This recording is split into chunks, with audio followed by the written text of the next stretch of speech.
Shalom, shalom, sejam todos muito bem-vindos aqui na nossa sala de aula virtual.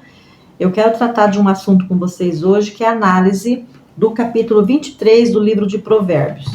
Vamos fazer aqui, esse capítulo 23 tem vários versículos, mas hoje eu quero fazer aqui alguns comentários do capítulo 1, né? O capítulo 23, perdão, do verso 1, eu vou até o versículo 11.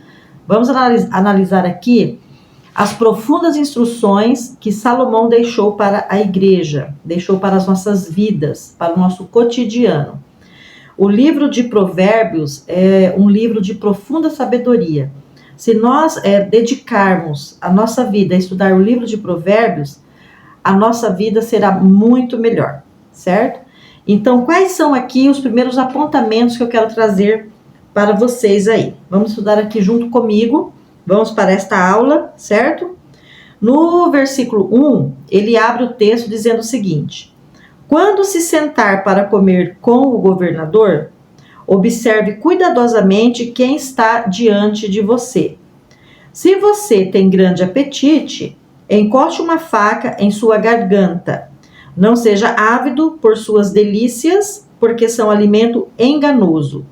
Bom, a princípio nós temos aqui uma questão que se chama etiqueta, né? Ele está falando aqui sobre um primeiro comportamento quando você estiver assentado numa mesa onde estiverem pessoas influentes, pessoas de alto escalão, não é? Governamental, ou mesmo grandes empresários, ou enfim, não é? Uma mesa aqui aonde estejam assentados pessoas que possuem grande influência na sociedade. O primeiro momento aqui, quando ele fala assim, quando você estiver assentado na mesa com o governador, o que é o governador? Então, já está falando aqui de uma liderança política, certo? De uma liderança política. Quem é governador de estado, não é? É uma liderança política, aquele que administra as finanças, os bens e a população. Também nós temos aqui governador em vários sentidos, não é? Aquele que governa a empresa, aquele que governa os seus negócios, certo? Aquele que governa dentro do poder judiciário, dentro do poder executivo, dentro do poder legislativo. Mas aqui no sentido, ele está falando mesmo de uma classe que governa, certo? Então, quando você for convidado para se assentar a esta mesa, você precisa saber o motivo de você estar ali. Se você está a convite, então, na verdade, você pode ser apenas um ouvinte. Então, você tem que cuidar com as suas palavras, com as suas opiniões, com aquilo que você vai expressar, porque de repente pode não ser o momento de você ter sido convidado para expor aí alguns comentários. Se você é um convidado para expor, para falar, não é, para participar do debate, ou colocar as suas opiniões, ou os seus projetos, se você é um convidado nesse sentido, também você deve tomar muito cuidado para com as palavras. Por quê? Porque você está num ambiente político, num ambiente onde você está sendo também analisado, num ambiente onde a sua credibilidade está ali com aquelas pessoas, e você deve ter uma etiqueta no sentido de saber se colocar. Em qual lugar que você deve se assentar, esperar a pessoa indicar qual é a cadeira que você deve se assentar, porque Jesus já falou isso. Jesus estava citando Salomão lá no Novo Testamento. Quando você for convidado para um lugar importante, para uma casa importante, não corra se assentar na primeira cadeira, porque você pode passar o vexame do dono da casa, pedir para que você se levante, porque aquela cadeira estava reservada para outro maior do que você. Então, primeiramente, nós temos que ter muito cuidado quando nós estamos dentro deste círculo, sabe, de uma elite governamental, política, judiciária, não é, de grandes empresários. Nós devemos manter uma etiqueta ali e esperar que seja indicado o nosso lugar à mesa. E também falar quando formos convocados, convidados para falar. Então, nós devemos nos limitar ali, não é, a participar apenas daquele momento. E ele também está falando da glutonaria. Ele está falando assim, se você tem um grande apetite, aqui ele foi muito cavalheiro, né? Aqui ele foi muito elegante para chamar você de guloso, da glutonaria. Então ele está dizendo assim, se você gosta de comer demais, coloque uma faca na sua garganta. ou seja, é uma expressão, não é? Coloque uma faca na sua garganta que você vai ficar de boca fechada, você não vai se mover, né? Porque se você se mover, a faca te corta. Então ele está dizendo aqui para que você coloque um limite no seu comportamento, que você seja uma pessoa educada, que você seja uma pessoa que coma bem, que tenha uma elegância à mesa, não é, que espere ser servido, que espere a mesa ser colocada, não vai lá já colocando a sua mão, não é, se servindo, tomando frente de pessoas, não é, achando que você é o primeiro que tem que se servir, senão não vai sobrar nada, não é verdade? Aquele pensamento, né? Não colocar o salgadinho dentro da bolsa para levar para casa, certo? Então, veja, ele está chamando você aqui a um comportamento, a uma etiqueta. Na internet, hoje, nas redes sociais, nós temos inúmeros cursos, muita informação gratuita, certo? De como nos educar em momentos que exigem etiqueta, né, gente? Eu acho que a etiqueta cabe em qualquer lugar, até na mesma nossa casa. Então, aqui ele está chamando a atenção para que você tenha um bom comportamento, porque essa questão da etiqueta, do bom comportamento, também agrega na sua credibilidade enquanto profissional. Você se torna uma pessoa onde as outras não vão se sentir inseguras em lhe convidar. Você não é uma pessoa grosseira, mal educada, glutona, que não possui um comportamento adequado, independente do nível daquele governador, seja se essa pessoa é corrupta ou não, não importa. O que ele está dizendo aqui é que você precisa se atentar, porque Deus, ele é um Deus de etiqueta, Deus é um Deus de bom comportamento, ele é um Deus zeloso. Jesus sempre foi muito educado, certo? E Jesus entrou tanto na casa de pessoas justas quanto pessoas injustas. Ele entrou tanto nas casas de pessoas que serviam, que criam na Torá e serviam ao Deus que habita nos céus, como não. Como na casa, ele foi até criticado de entrar na casa de pessoas que a sociedade considerava corrupta ou que a sociedade considerava inimiga do povo judeu.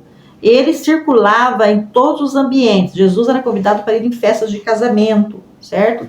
E ali, elegantemente, ele ainda transformou o vinho no melhor vinho. Ele presenteou ali os noivos com o melhor que havia naquele tempo em relação ao vinho.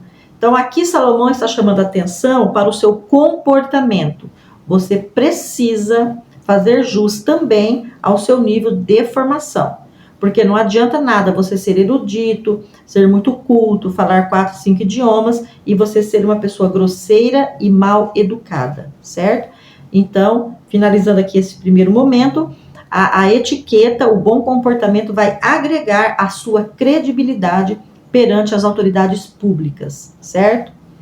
Segundo ponto que nós vamos tratar aqui, ele vai falar também do excesso de trabalho com a ânsia de querer adquirir riquezas muito rapidamente. Vamos observar aqui. Não se esgote perseguindo riquezas. Seja inteligente o bastante para desistir. Se você fizer seus olhos correr atrás delas, elas já não estarão mais ali, porque a riqueza certamente criará asas, como uma águia voando pelo céu. Ele não está dizendo que você deve desistir de conquistar na terra. A desistência que ele está falando aqui é quando você está batalhando em cima de algo que Deus já não está aprovando, que Deus não deu o aval, ou que aquela riqueza não é uma riqueza que está vindo para você de forma, ou seja honesta, ou seja saudável, é algo que pode lhe destruir.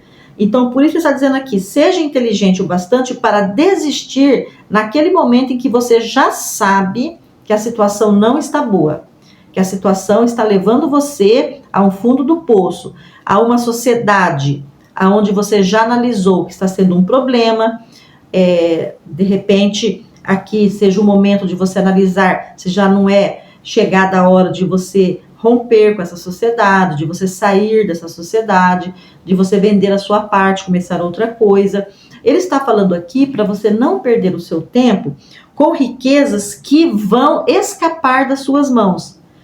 Eu estava vendo até esses dias uma reportagem de uma pessoa que investiu tudo que ela tinha, que já também é um erro, né, que Salomão vai instruir você a não cometer. Ele vendeu tudo que ele tinha, toda a fortuna dele, ele investiu nessa moeda, né, nas criptomoedas, aí, nos bitcoins, e ele acabou então perdendo a senha, e ele não consegue acessar agora a fortuna dele, porque neste mundo de negócios virtuais, quem aplica dinheiro nas criptomoedas é exigido uma senha muito pessoal e intransferível. Essa senha, se você perder, se você se esquecer, ela é irrecuperável.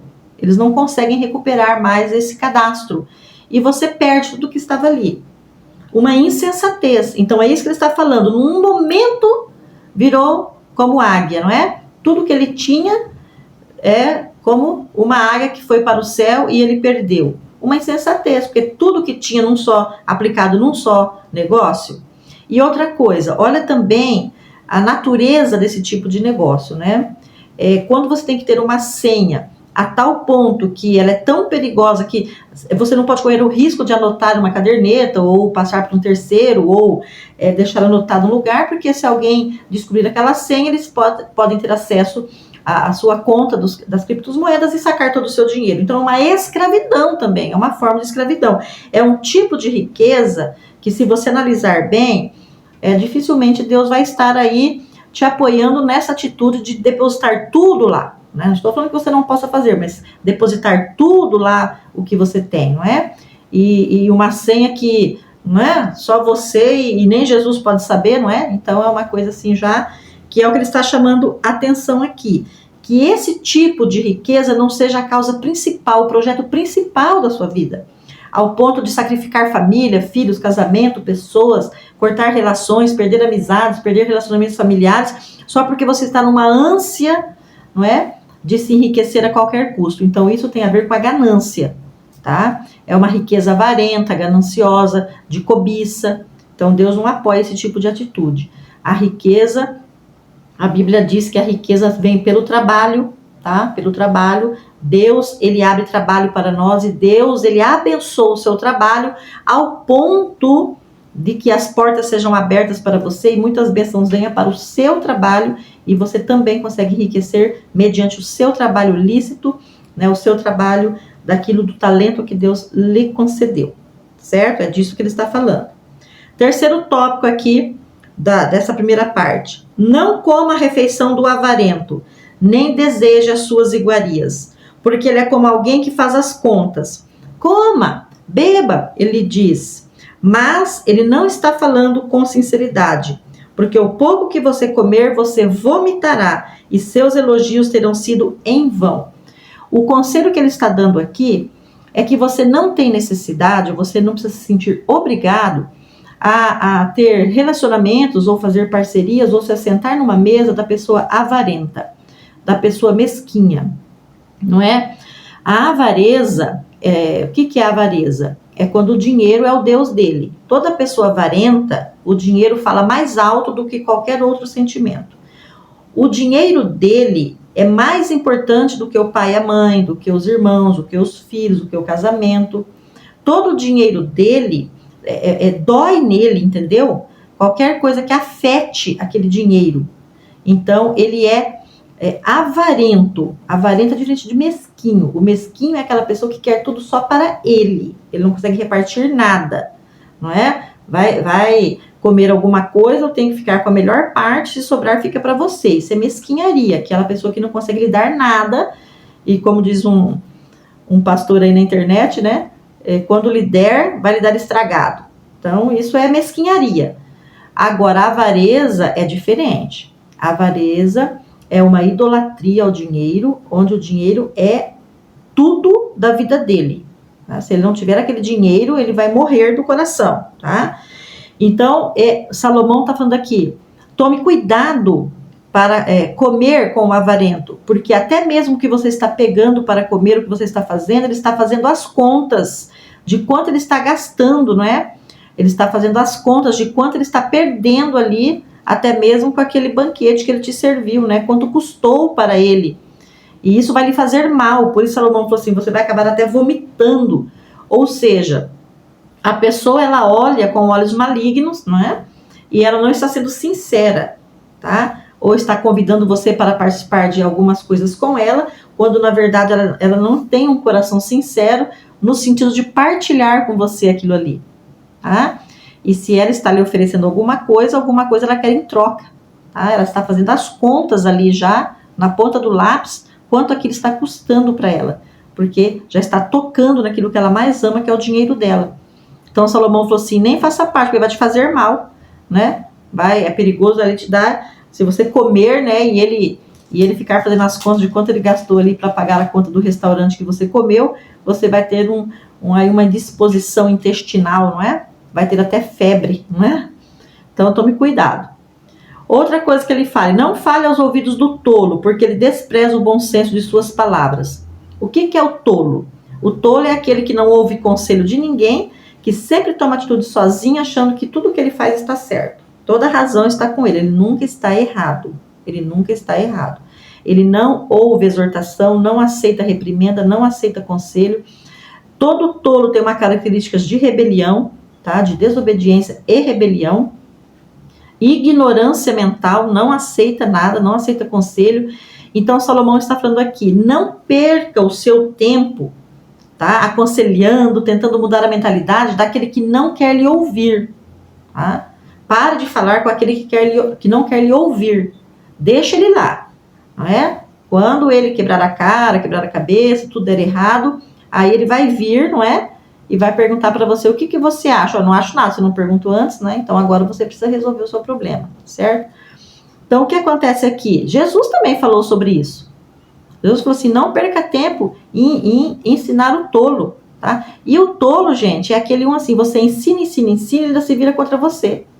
Como diz o ditado popular, né? Ele te levanta o calcanhar, te mete os cascos, não é? É assim que o ditado popular fala. Por quê? Porque ele nem quer, ele está irritado de você ficar ensinando ele. Você deve parar, você deve se poupar, guardar o seu coração, certo? Para finalizar a nossa aula, ele diz aqui, não remova marcos antigos, nem invada a terra dos órfãos, porque quem os defende é o poderoso, ele lutará contra você para protegê-los. Quando aqui a Bíblia fala dos marcos antigos, num primeiro momento está falando sim da propriedade. Naquele tempo a propriedade ela era marcada com pedras brancas, né, pedrinhas brancas, ou pilares, certo? Cercas de madeira. Então ele está dizendo assim, se você tem uma terra, uma propriedade, e ela é divisa, não é? Ela está aí dividindo-se com outra, você não pode ser uma pessoa corrupta, você não pode mover a marcação da terra do outro para ganhar ali mais 1 metro, 2 metros, 3 metros. A Bíblia não lhe permite, não lhe autoriza, certo? A adentrar na metragem da propriedade do outro. A Bíblia lhe proíbe, é pecado, tá? Deus não vai lhe abençoar. É roubo. Está lá no mandamento, não roubarás. Então você está roubando da herança dele, da conquista dele, herança que ele recebeu de pai e de mãe, ou então comprado com o fruto do seu trabalho. Você não pode mover as demarcações, certo? Num segundo sentido, também os marcos antigos são os contextos históricos.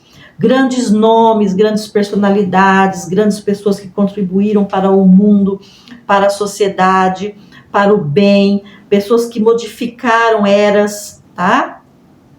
Uma vez eu ouvi um erudito dizer assim, que Deus levanta uma grande mente a cada 100 anos, não é? Eu ouvi um professor um dia falar isso numa sala de aula. Então veja bem, pessoas que fizeram do mundo algo melhor. Nós não podemos destruir este marco antigo, nós não podemos destruir essa história, este nome, certo? Grandes homenagens também, por exemplo, como grandes estatuetas ou grandes obras de arte que simbolizaram grandes pessoas, grandes nomes, grandes realizações. A Bíblia está dizendo assim, para você não destruir a história, a boa história. Num terceiro ponto, para finalizar, temos também a questão das tradições de família. Certas tradições você não pode menosprezar nem destruir as tradições dos nossos bisavós, avós, nossos pais. Evidentemente que tradições que não são sadias, tradições que são contra a palavra de Deus, que fere a palavra de Deus e que fere a nós mesmos, coisas que não tem sentido, né, gente? Coisa que não tem sentido. Não é porque o meu bisavô de domingo só comia macarronada e frango, eu tenho que continuar com essa prática, com essa tradição. Não é disso que nós estamos falando, não é? Você pode comer um salmão, né? Não tem nenhum problema, tá? Então, estamos falando de coisas mais elevadas, dos valores morais que nós recebemos, certo? Dos valores éticos, da boa disciplina, do bom conselho, da boa educação, tudo aquilo que sempre foi muito relevante, que sempre contribuiu para que sejamos pessoas melhores, tudo aquilo que Deus ensinou para os grandes homens, nós não devemos destruir. Nós devemos trazer para a nossa vida aquilo que é bom. Paulo disse assim: quando você ouvir uma pessoa que tem um grande poder de ensino, você ouve. Aquilo que for bom, aquilo que for agradável, aquilo que for de boa fé, ele diz, que não fere a palavra de Deus, retenha. Aquilo que você considerou que é contrário, que não, deixe para lá. Mas alguma coisa boa sempre vai ter, que você possa reter, certo? Então é disso que Salomão está falando, as grandes coisas, os grandes marcos, a grande história, a grande propriedade, mas acima de tudo tem a ver sim com a propriedade, certo? Em hipótese alguma podemos brincar com esta situação. Dos órfãos, em hipótese alguma, nós podemos roubar herança de órfãos. Gente, pelo amor de Deus, se tá uma coisa aqui que Deus condena e que traz profunda maldição para a tua vida, é quando se rouba o direito do órfão e da viúva. Não podemos roubar os bens da viúva, não podemos roubar o dinheiro da viúva, nem o do órfão, em hipótese alguma. Toda pessoa nessa vida que já causou dano para uma viúva, que já causou dano para um órfão, está debaixo de maldição, vai cair no julgamento de Deus, porque ele fala aqui, ó, porque quem os defende é o poderoso. Então você está com um grande problema aí, tá? Se você que está me ouvindo em algum momento da sua vida, se você se beneficiou com a parte do órfão que não lhe pertencia, ou com a parte da viúva, você devolva. Você devolva. É o que Deus está mandando você falar, tá? Deus está mandando você fazer isso. Porque é Deus quem defende a causa deles, certo? E é Deus quem vai se levantar contra você, certo? Ele lutará contra você para protegê-los, é o que está dizendo aqui. Você vai entrar numa guerra que você já entrou com ela perdida para você. Você não vai ganhar a guerra com Deus, certo? Então, são assim, instruções de Salomão até o verso 11, e depois nós vamos continuar nos próximos vídeos, porque aqui nós temos até o verso 35. Mas, no entanto, neste vídeo nós ficaremos por aqui e daremos continuidade na nossa próxima aula. E espero que você esteja comigo aqui no canal para aprender sobre a Bíblia e para que você tenha uma vida abençoada, uma vida com respostas, certo? Se você está chegando agora, se inscreva no nosso canal, contribua aí com o nosso ministério, ofertando no nosso ministério com a sua inscrição, compartilhando com pessoas que você sabe que necessitam desta instrução, e que Deus esteja com você, com a tua família, com os teus queridos, e que você seja muito abençoado em nome de Jesus. Até o nosso próximo vídeo.